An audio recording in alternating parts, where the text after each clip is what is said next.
raiul său de Dumnezeu.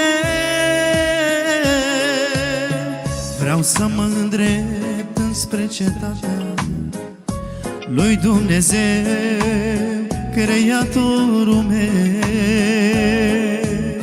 Vreau să-i dedic lui toată viața, lui să slujesc până sfârșesc.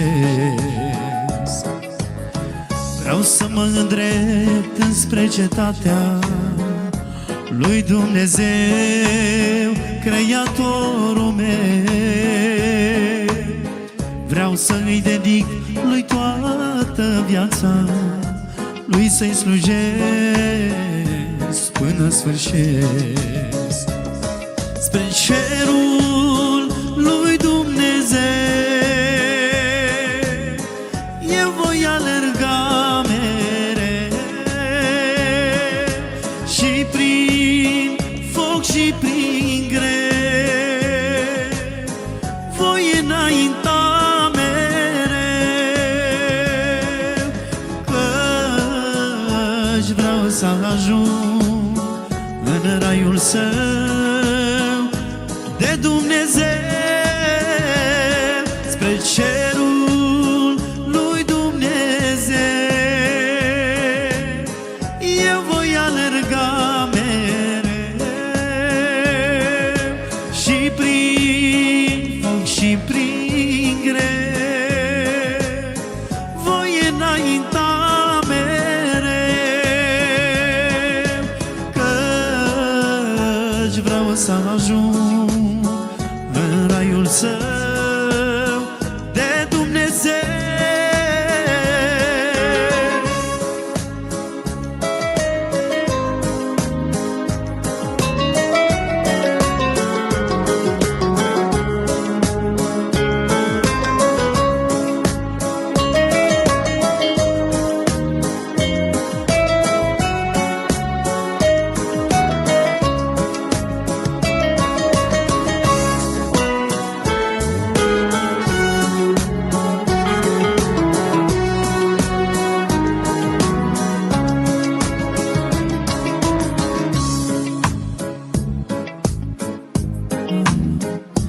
O, Domnul meu, să-mi dai putere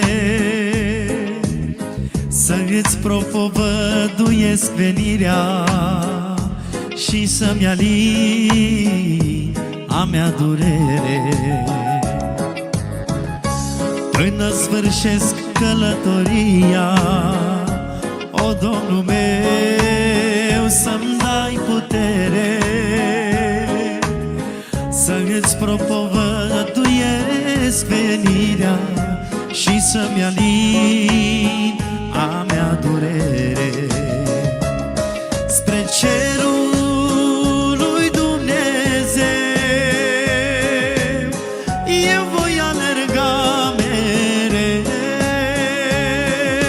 și prin foc și prin greu voi înainta mereu, căci vreau să ajung în raiul său